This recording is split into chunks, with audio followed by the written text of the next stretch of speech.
mas madali pang paraan pag nakita kayo. Pakisabi na lang, pakisabi na lang na mahal ko siya. Di na baling may mahal siyang iba. Pakisabi wag siyang mag-alala, di ako umaasa. Alam kong ito'y malabo, di ko na mababago. Ganun pa man, pakisabi na lang. Umiibig ako, lagi siyang naririto sa puso ko. pakisabi na lang. Pwede ba? Pakisabi na lang na mahal ko siya. Di na baling may mahal siyang iba. Pakisabi wag siyang mag-alala, di ako umaasa. Alam kong ito'y malabo, di ko na mababago. Ganun pa man, pakisabi na lang. Di na baling may mahal siyang iba. Pakisabi wag siyang mag-alala, di ako umaasa. Alam kong ito'y malabo, di ko na mababago. Ganun pa man, pakisabi na lang. Ganun pa man, pakisabi na lang.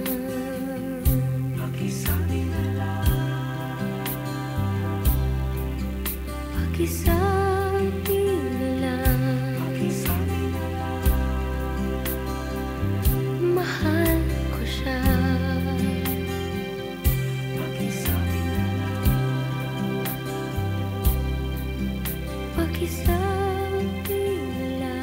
Pakisabi na lang. Mahal ko siya. Ano-ano ang mga palatandaan ng pang-aabuso? May karapatan ng bawat babae sa kumpletong pangalagang pangkalusugan sa buong tagal ng buhay. Ang kahirapan at diskriminasyon sa loob ng pamilya at lipunan ay hindi lamang nagdudulot ng dagdag na problema sa kalusugan ng kababaihan. Kababaihan, kalusugan, karapatan, KKK, programang nakasentro sa kapakanan ng kababaihan. Hatid ay impormasyon at gabay tungo sa wastong desisyon. Kababaihan, kalusugan, karapatan. Hatid sa inyo ng Kakampi. Kababaihan, kalusugan, karapatan. KKK.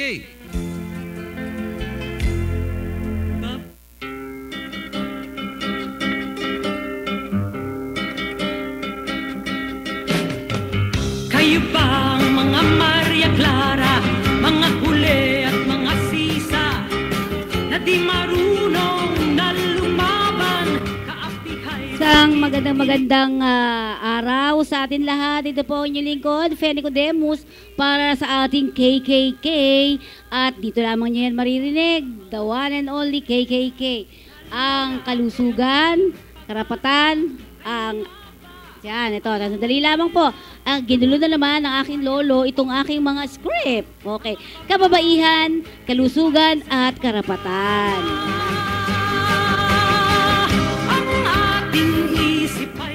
Tayo po ay ikiklik lamang ninyo ang www.ustream.tv/channel/kakampi online. Yan. At ayun na, mapapanood nyo na kami. Ngayon, on the spot po ninyo tong mapapanood dahil live na live kami dito sa Kakampi Online. Yan. Ulitin lang namin, meron pang mga ilan, no? kakampi/news.blogspot.com. Yan. Medyo inaayos na nating maigi ang blogspot na ito para sa karamihan. Sa mga susunod, may makita rin kayo na mga videos na siguro doon sa ating blogspot.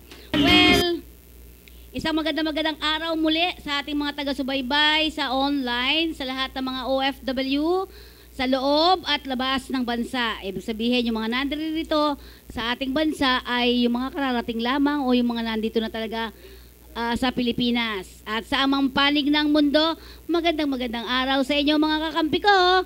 At sabi nga rito, yung mga taga-subaybay natin sa Kakampi Online dyan sa Middle East, tulad ng Alcobar sa Taiwan, yung Sinying sa Italy, yan, ayan yung ating mga taga-subaybay sa atin at yung mga taga-Hong Kong. Magandang araw po. Basta Hong Kong, pareho na naman ating oras, di ba? Yan. So, napakaganda niyan. At tingnan na nating maigi, medyo napaaga tayo ng konti sa dating programa kasi napaka-importante ng ating pag-uusapan sa araw na ito. Kaninang umaga, nagkaroon tayo ng Ugnayan Media Forum na kung saan ipinakilala natin ang isa nating engineer, tapos inventor pa siya nitong pinakita natin kanina, no? Pero mamaya-maya na yan kasi medyo maiksing oras natin kaninang umaga at ang talakayan ay masyadong maraming dapat na pag-usapan. At tingnan din natin kung ano naman yung nangyari kasi ito yung nasubukan na po ng inyong lingkod. Kaya't para sa, maganda ito para sa ating environment. Yan. Ang nasa kanan ko po, itong kaharap ko ngayon ay kanina, kung matatandaan ninyo, pinagsalitaan na natin to kanina. Yan. Pero gusto ko pa rin ipakilala sa inyong maigi si Engineer Inventor, tama ba ako doon? Engineer Inventor, si Victorio G. Aiko. Magandang araw po, sir. Sige po. Wala kami, pera ka na. Baka walang ano lang. Yan. Sige po. Wala kaming okay, sandali lang at medyo nawalan siya ng ng sounds. Yan, meron na. Okay. Sige. Wala. Yung isa na lang, yung microphone na isa na yon. Asa ba si JR? Yon. Yan. Tingnan natin to. Kung pwede. Yan. Wala din. Yan. Yan, meron na, sir. Yan, meron na. Okay, magandang araw, sir, sa inyo. Magandang araw din po sa inyo. Salamat po. Okay. So, engineer, ano nga ba itong, wala pa yung sample natin, ano nga ba itong inimbento nyo kanina, pinakita na natin, itong Aero Nitro. Aero Nitro. Aiko Aero Nitro. Yan. Kasi yun po yung nakalagay ngayon sa aking sasakyan. At tinignan natin kung maganda ba siya. Pero bago natin pag-usapan ng lahat, sir, ano ba itong Aiko Aero Nitro na ito? So, matagal na po kasi natin problema yung pollution eh. 83 pa ho, medyo nag-campaign na po ako dyan sa mga sector po ng mga transport. So, ang objective ko po, na darating ang panahon, alam ko na yung pollution, magkakaroon tayo ng malaking problema dyan. Kaya po, kinampanya ko na yan. So, ang objective po ng Aero Nitro, sunugin yung pollution, yung waste. Sunugin yung pollution, yung waste nung yung waste po ng makina, yung buga ng makina. Carbon po yun eh. Hindi po nasusunog na kurudo o gasolina. So, ang Aero Nitro po, ang objective niya, na sunugin niya yun. Sunugin niya yung mga carbon na yun. Additive po siya. Gasoline and diesel additive siya. So pagka humalo po siya sa loob ng makina, masusunog po lahat yung crudo o diesel. So pwede siya sa crudo at saka sa diesel. Pwede po sa diesel. Meron ba ulit tayong sample dyan namin na nga dito? Alam ko may bumili kaninang isa. On the spot po dito sa ating studio, may kumuha kaagad. O, di ba? Ngayon, pag-usapan lang natin. Doon sa kinakabit nyo, pwedeng diesel at pwedeng gasolina. So, walang problema kung ang inyong sasakyan ay diesel or gasoline, di ba? Oo. So, siyempre, bago kayo nakapunta rito, bago nyo naisip itong inventohin, dati na, anong trabaho nyo dati? Ano po ako chemical engineer po ako. 63, Chemical engineer. 63 po ako graduate. So, nag-assist po ako sa mga car industry sa company. So, natutuhan ko po yung makina. Nakita ko na ang ibibigay na problema ng mga sasakyan. So, ni-research ko po yan. Okay. So, lumabas po yung Aero Nitro. So, So ikaw talaga gumawa nito? Opo, Ikaw opo. talaga nang Oho. kalikot-kalikot ito, ako rin no? po ang nagmamanufacture. So sa inyo lang talaga pwede gumawa, hindi ito sa iba, ha? Wala po. Itinigil Yan. ko po yan dahil sa maraming lumalabas na. Naglabasan. Oo. Oo. So pero bakit nyo naisip ito? Dahil sabi nyo nga, nakita nyo yung pollution, padami ng padami, at ayaw nyo magaya sa China, no? Yung mga ganong klase. Tingin nyo, sir? Ang ano ko po kasi, nag-aaral pa lang po ako, nakita ko na po, naramdaman ko na talagang linya ko siguro o mana ko sa magulang ko na talagang ang makina, ang buhay niya matagal. Kailangan talaga ng tao. Kasama niya sa buhay ng tao. Ang makina? Nag-concentrate ako dyan. Ano ba ang magiging problema nito? Ano ba ang dapat na mga asikasuhin dito? So, ang nakita ko po nung nag-aano ko, nag-research na po ako na sa umpisa na ang nakita ko, kailangan ma-develop po yung chain reaction ng combustion. Oo. So, nung makita ko na may depekto na hindi nakukomplete yung combustion, inisip ko, ano ang remedyo? Anong dapat? So, yan po ang lumabas. Ito po. So, eto na talaga. Oo. Oo. So, syempre, dahil nga sabi nyo kanina, marami ng gaya, marami ng, anong ginagawa nyo ngayon dyan? Kasi kailangan may patent, may ganyan, meron ba kayo niyan? So, bago naman po ako naging R&D noon, nakapatent po yan. At kilala na rin po ako bilang inventor bago ko inilabas yung R&D. Pero ang problema nga po, dahil sa marami nga lumabas na hindi naman nagsasaksis, siguro kailangan itigil ko muna para hindi masira naman yung produkto ko. Dahil pinaghirapan ko ng matagal na panahon yan So, ito lang po ang gadget na maaring masabi ko na 100% o mapatunayan sa buong mundo na mapiprevent niya po yung pollution. So, nagpatunay po ngayon na pinakabitan nyo na pinatest yung pollution 0.47 yata o 7 lang.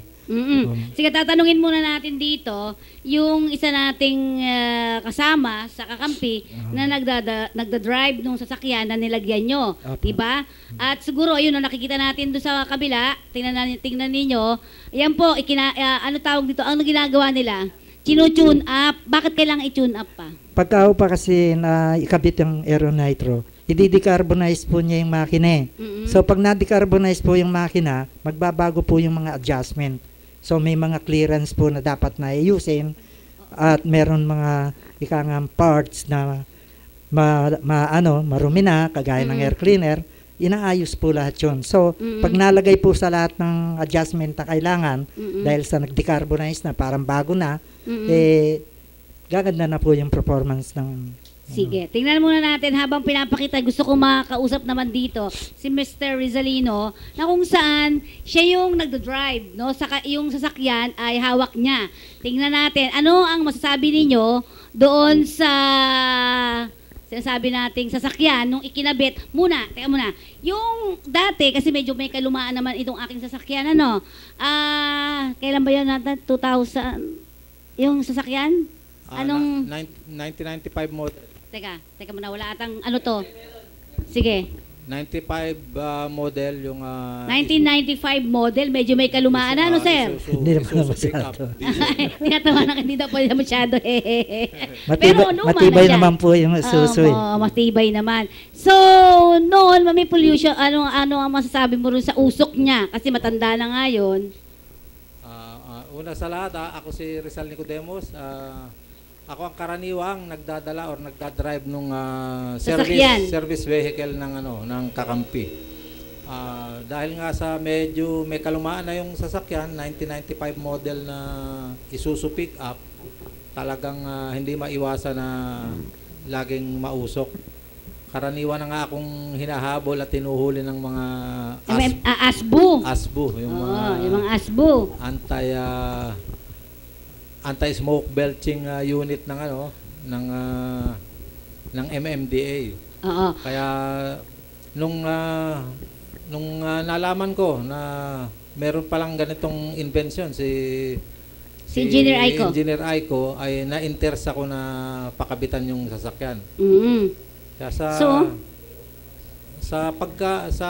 talagang sa pagkakabit pa lang ay naramdaman nyo na. Mararamdaman mo na ang diferensya. Unang-una, yung bago ikabit yung gadget, sinubukan muna naming, ibig sabihin, nilagyan ng puting papel sa tambucho para makita yung dami or yung kapal ng usok na ibinubugan niya. Pagkatapos ikinabit yung yung gadget ay naglagay uli ng puting another white paper sa tambucho at doon pa lang makikita mo na ang diferensya na itim yung una at yung pangalawa ay medyo maputi-puti. Doon sa ibig sabihin mas konti ang ibinugang doon nakita niya na lesser yung carbon na lumalabas. Dahil sabi nga nasusunog, 'di ba? Sinusunog itong aeronitro na ito, yung lahat ng lumalabas doon. Okay. At may tanong sa atin, hindi po kaya nasisira ang makina? O nga naman, hindi ba nasisira ang makina kung lalagyan natin yan? Kaya nga ito, nung pinapakabit, kabit mo na, sabi ko, pakabit ka. Medyo nagdadalawang isip siya kasi baka daw masira ang makina.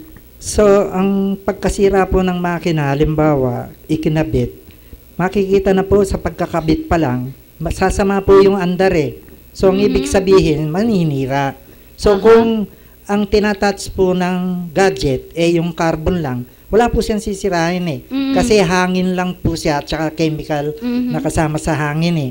So wala po siyang sisirain dahil sa combustion lang po siya pumupunta eh. So ang ibig sabihin po sa combustion, hangin at saka gasolina o kurudo. So pag hindi po tama ang equilibrium nun, yung fuel efficiency, hindi po nagwo-work. So ang waste po niya, malaki, carbon ang lalabas. So may equilibrium po talaga ang fuel at saka air. Yung pong balance nun. Okay. Sige po, tama. Yung pong mga sinasabi nila na computerized, lalagyan nito kung masisira. Hindi po. Lalo po ang gagande. Kasi po, ang sineserve, ang purpose po ng computer, para nga po emit yung equilibrium ng fuel at saka air. So may mga sensor po ito. Ang trabaho po ng sensor ng computer para i-balance po ang kailangan ng makina para manatili siyang maganda lagi sa andar niya. So, ang aeronitro po, kahit po hindi nyo sabihin computer o kahit po maluma, basta ang tinatouch po lang niya, binaburn niya lahat yung fuel na ginagamit ng makina. So, maganda po ang efficiency na lalabas. Kung titingnan po natin, ayan nandyan sa screen, nasa screen na ba natin yan?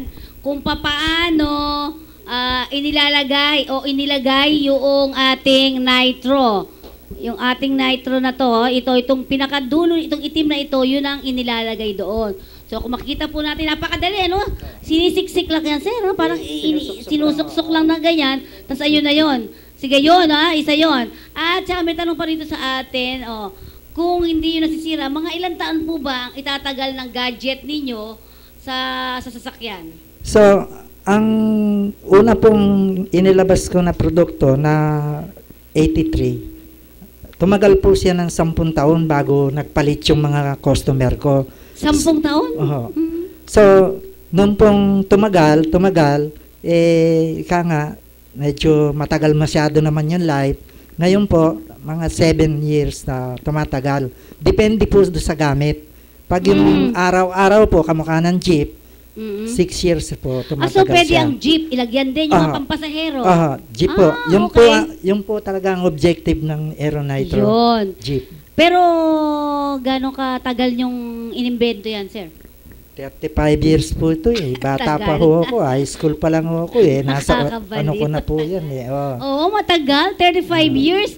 Tapos biglang may kukopya ng iba. Ayan ang masakit. Pero siyempre, napakahirap po nito. Ayan, tinitingnan natin. Ano ba inilalagay na yan? Yung papel sa tambucho. Asan ba yung papel na yan? Nandyan? Ayan, tinitingnan dyan, kasi may kalumaan nga po itong Isuzu ko, pasensya na. Yan, at 1995 pa pala yan. Chinecheck ngayon dyan, sir, tinatanong sa mga kakampi natin. Chinecheck po yung sasakyan, akin po yung sasakyan na yan, ha. Tinitingnan kung yung pagbuga nung ay makarbon, ganun ba yun? Yun ang tinitingnan doon? Oo, yun nga ang tinetest doon, yung before and after Na ikinabit. na installation ng gadget, titignan muna kung ganong kakapal dati yung carbon or yung itim ng usok niya, tsaka pagkatapos sa ikabit, itetest uli kung ano ang pagbabago. Yun. So, 5 minutes itetest. Sir, sama na. Sa'yo, hindi kasama siyempre dito. Kunyari, wala sila, ano yung wala si engineer dito sa tabi natin, kunyari, ano yung masasabi ninyo dito sa gadget na ito? Is it, okay ba siya talaga? O anong tingin mo doon? Ayun nga, Totoo, effective ba? Effective naman talaga. Naniniwala ako na may magandang resulta na nangyari doon sa sasakyan. Dahil unang-una yung tinatawag na hatak nung sasakyan ay talagang nagbago. Ibig sabihin, okay. Konting diin mo lang sa silinyador, medyo malakas ang ang hatak. Dahil siyempre, kabisado ko yung sasakyan, ako lagi nagdadala. Hindi katulad nung wala pa yung Aero Nitro gadget, talagang halos idiin mo na yung silinyador bago humatak ng malakas yung sasakyan. Pero ngayon, kahit konting diin mo lang sa silinyador, talagang umaano na siya. Umaandar na siya. Umahatak na. At syempre, magpasalamat kami. Tanong? Tapos, bakit sino-tune up pa, sir? Ang carbono kasi, nagkaklag sa loob ng makina eh. Pag nakaklag po yun, hindi talaga magbabago yung andar. Pagka naalis yun, magbabago. Kaya po, para manatili yung pag-andar niya, i-tune up natin. Lagi-lagi. Ilang panahon po bago ang pag-tune up po niya, pag na-tune up po siya ng una, mga 6 na buwan, tsaka lang ulitin. Okay. So, yung isa pang tanong natin, kasi may mga nakita ako mga papeles dito, yung Directors of Patents, utility model. Kayo po ba ito? Patent? Mahirap to eh. 83 pa ho yan. 83 pa. Pero ang niyan, maraming kumopya ng design ko. Kaya nga ho, medyo nanakuan ako. Dismaya. Kaya tinigil ko po yung bandang huli po, nung medyo nag-full blast po kasi ang cleaner nag-full blast ang mga gadget eh. So pati pa yung pangalan kong Aerogas, kinopya pa rin. Naka-patent po yan, naka-DTI yan. So, halos nagdidimandahan pa po kami. Tumigil na lang ako. Mga Pinoy talaga, grabe. So, tingnan natin, ito, gano'n natin, pwede bang hawakan? Alin dito yung dati? Ito yung una, pakita mo muna. Ito yung buga noong wala pang gadget. Ito yung carbon na inilabas ng sasakyan. Sus Maria, gano'n. Kung ito malanghap mo, patay kang bata ka. Di ba? Sandali, iaano ko lang. Kasi may din pala yun. Yun, pareho lang pala. Yan, tingnan mo, i-focus mo mabuti. Tingnan niyo po. Ayan, di ba? Talaga namang napakatindi nung Yan. Ito po. Yan. Ngayon, sumunod. Sobrang itim, di ba? Ito na yung sumunod. After installation, ito, pagkatapos ng 5 minutes, pinabuga uli. Ito, nung kalalagay lang nito, kalalagay lang. Ito na, medyo gumanda-ganda na. Abay, ayan. Diba? Tapos yung ngayon yung nangyari doon sa emission test, sir. Nitong huli, dahil ibig sabihin, talagang panahon na ng pagpaparehistro nung sasakyan. Ay, nagulat ako. Actually, nagpa-ano rin ako, nagpa-change oil din ako. Pero ngayon lang nag-record ng ganun sa emission test nung sasakyan ko. Ito walang daya yun 0.7. Yung ano ba usual na dapat na malinis ang sasakyan? Hindi naman siguro Ha? magsisiro, pero ang alam ko 2.5 ang passing sa emission 2.5. test. Ikaw, ilan ka? 0.7. 0.7. Wow! 0.7. Ba, mataas yung marami yun. Dati ano ba yung inaano sa'yo? Anong numero? Karaniwan, nag-ano yung sa 1 eh. 1.0, 1 point something, gano'n. Okay.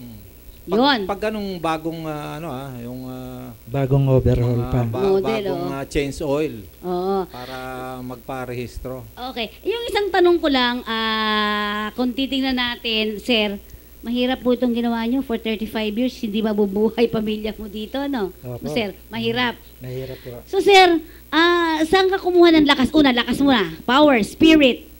Paano mo na anuhan to? Siyempre, dapat kumikita ka na, pero hindi ka kikita kasi gawa ka ng mga kung ano-anong imbensyon, di ba? Opo. Oo. Ano, sir?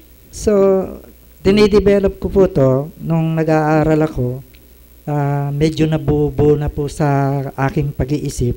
Then, nung makatapos ako ng pag-aaral, nagtayo ako ng shop ng motorsiklo. Saan po kayo nakatapos, sir? Sa anong school? Sa Piatti po. Fiati. Fiati pa siya. Ha? Magagaling yan yung mga taga-Fiati. Sige. So, nagtayo ako ng shop para hanggat dinidevelop ko to, nare-research ko na actual, then kumikita rin ako sa pagre-repair ng motor. Yun po yung naging dahilan yan kung paano kong na tuloy-tuloy. Pero, syempre, mahirap din kasi ang dami rin ng mga pinroduce nyo eh. Halimbawa, kasi parang ang dami nung mga produce eh. Saan galing ang budget ninyo sa paggawa nito? Siyempre, gagawin natin. Siyempre, yung imbensyon, nandyan. Pero kailangan natin ng budget para makagawa ng isang ganito. Isang di ba? Isang gadget na ganito. Meron ba tayong original? Yung mga, isang gadget, di ba? So, saan tayo pasensya na? Saan po tayo nakakuha ng pera ngayon yan? Kasi siyempre, wala naman tayong hanap buhay talaga kasi, Diyos me, buong buhay mo, dyan mo nilagay. So, sa pag-i-entertain ko po ng customer, sinasabi ko po yung katotohanan. Halimbawa ho, interesado sila, umorder sila ng marami, wala akong kapital na para i-deliver ko sa iyan. Kung po pwede, mag-down ka ng 50%. Ganun po ang naging sistema ko. Okay. So, pag nag-down... So, pag may mga kukuha, 50% na para pag binigay sa'yo, upon delivery, bayaran ka nila. Kasi siyempre, alam niyo mga kababayan, mahirap po, nag-invento ka tapos wala pang masyadong, mahirap pang invento eh. Kawawa minsan yung mga inventor eh, no? So, ang nangyari po dito, lahat ng nagiging customer ko, dinidocumented ko, pinapipirma ko sila sa result.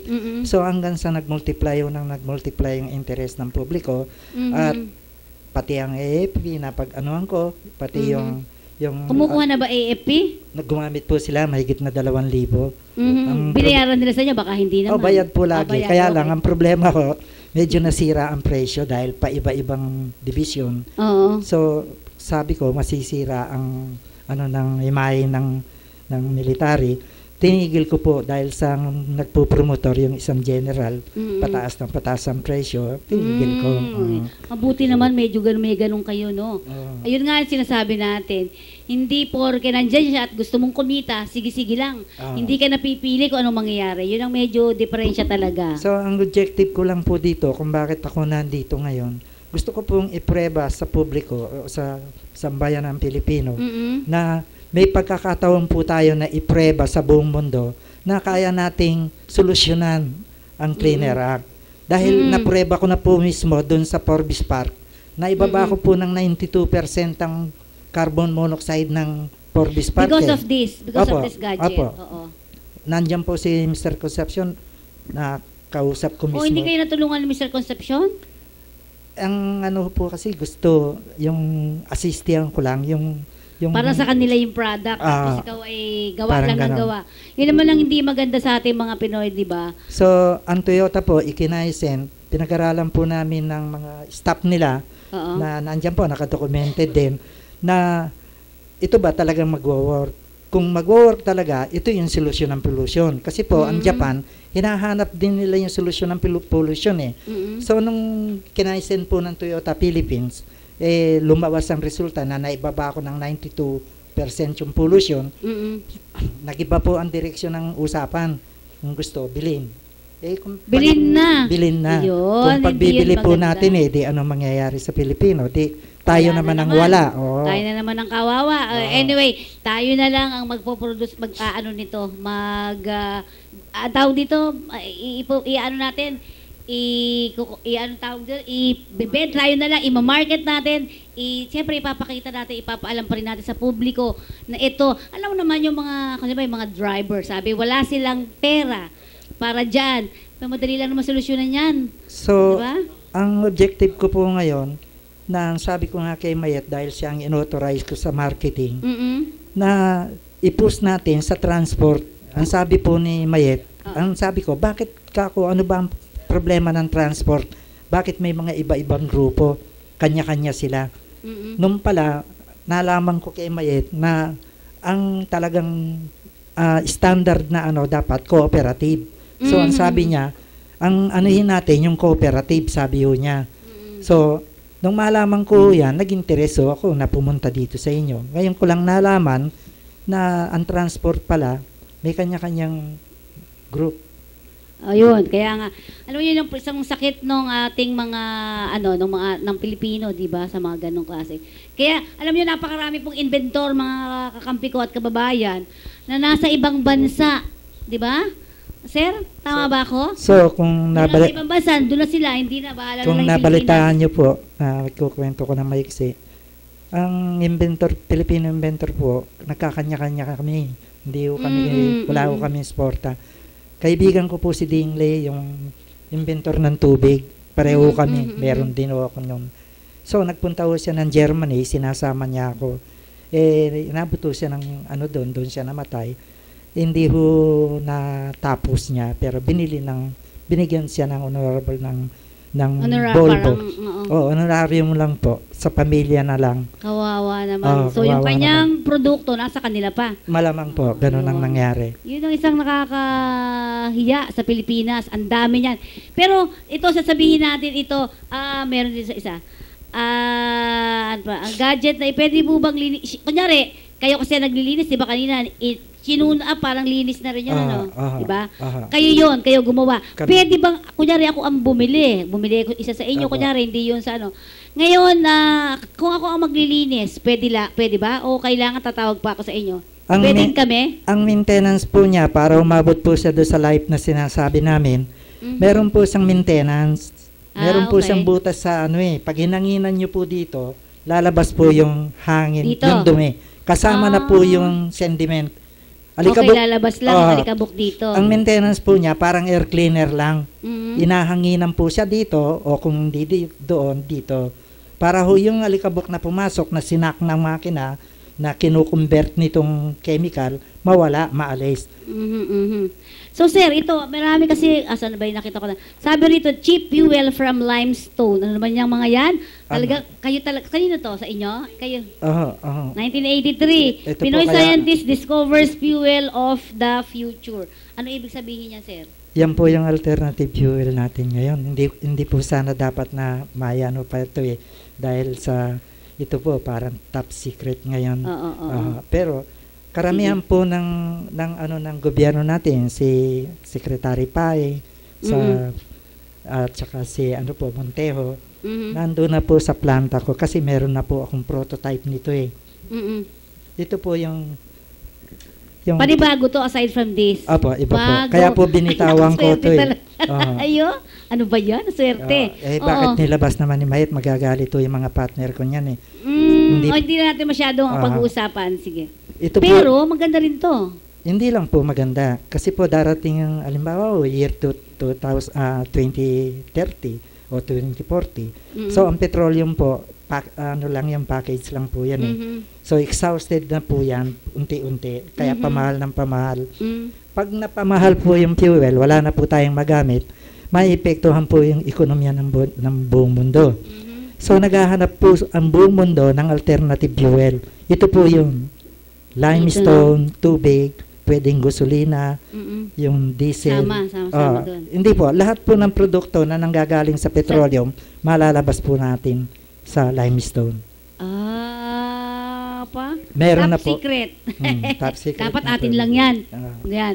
Sige, anyway, ako nga pati water, alam ko, nung bata pa ako nagsabi, yun daw water, pwedeng magpatakbo ng isang sasakyan. Ito. Pwede ba yun? Yung kay Mayet po, tumatakbo po sa tubig. Oh, Mayeta yan, alam niyo maganda tong usapan na ganito para sa atin, di ba, sir? Maganda yan. Siguro, bigyan natin ng isang programa, si sir dito talaga, para ipakita natin lahat, no? Ipakita natin lahat ang mga ginagawa para makita naman ng ibang mundo na, oy, eto ang Pilipinas, na galing kami, di ba? Simple nga lang si engineer, tingnan mo, di ba? So ngayon po, medyo kahit na magalit pa ang kapartner ko, wala na siguro akong magagawa kundi yung hinihingi siguro ng pagkakataon talaga na malaman din ng publiko na sa kalagayan po natin ngayon, sa hirap ng buhay, na pagka narinig nila na meron tayong magiging sariling panggagalingan ng gasolina, diesel, LPG, siguro po marami ang matutuwa. Magkaka-interes sa Pilipinas. Magkakaroon ng buhay ang Pilipinas. It's more fun in the Philippines. At sa katulad ninyo. Pero bago i-discuss natin, isang kumukuha, kanina ito, hindi pa masyado nasagot ni Sir. Saan kumukuha ng lakas si Sir at saan? O meron bang, ang tawag dito? Meron bang nagsusuporta sa kanya para makagawa ng mga ganito? Mamaya pag-usapan natin yan. Isa muna ang patalastas sa ating himpilan.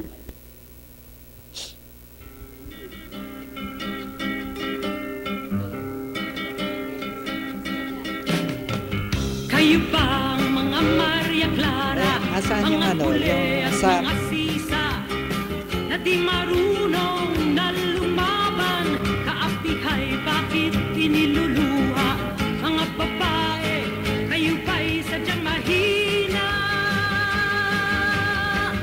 Kayo ba ang mga Cinderella, na lalaki ang tanging pag-asa, kayo nga ba ang mga nena, hanap buhay ang pagpuputa, mga babae, kayo ba'y sadyang pangkama? Ang ating isip ay buksan at lipunay pag-aralan. Lumalaki ang pamilya, kailangan mas malaking bahay. Umaasenso, kailangan mas magandang bahay. Kailangan pag-ibig. May magandang balita ang Pag-ibig. Dinoble ng Pag-ibig ang housing loan nyo. Ngayon, 6 million na. Mula sa dati.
Kayo ba ang mga Maria Clara, mga pule at mga sisa, na di marunong